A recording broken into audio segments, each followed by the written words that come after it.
As a professional, one of the most important things is skill. It doesn't matter how dedicated you are, how many books that you read, how many recipes you know, and how good you are in taking exam. If you don't have the skill, you're not going to be hired.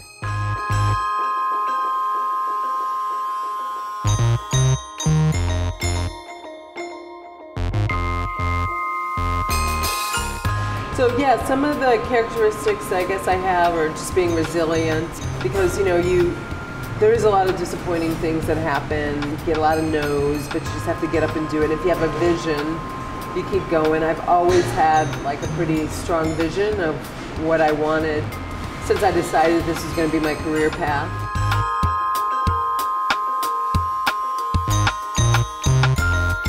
I chose cooking because I really do love feeding people.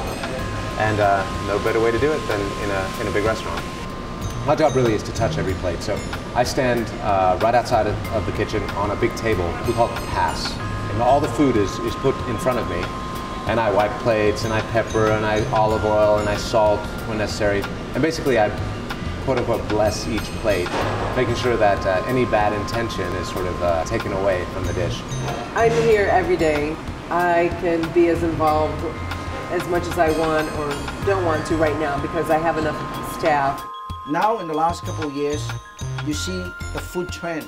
It's going back to comfort food, reasonably cost, humble, basic, sustainable, environmentally sound, organic, good for your health. Comfort food always will be there. We're hitting 6 markets a week right now, meaning that somebody is attending 6 different markets in the Bay Area every week. And we're getting the freshest of the fresh and pretty much exclusively organic food from local farms. And then we're trying to take that, turn it around by doing as little as possible to the food and present that to our guests in a very affordable way. Customers are looking more for familiar flavors and not so much like crazy combinations that they never heard of and things like that. Nopalito is our little baby sister restaurant. Nopalito is completely different from Nopa. The hours are opposite, basically. We're a late night restaurant. They're open for lunch.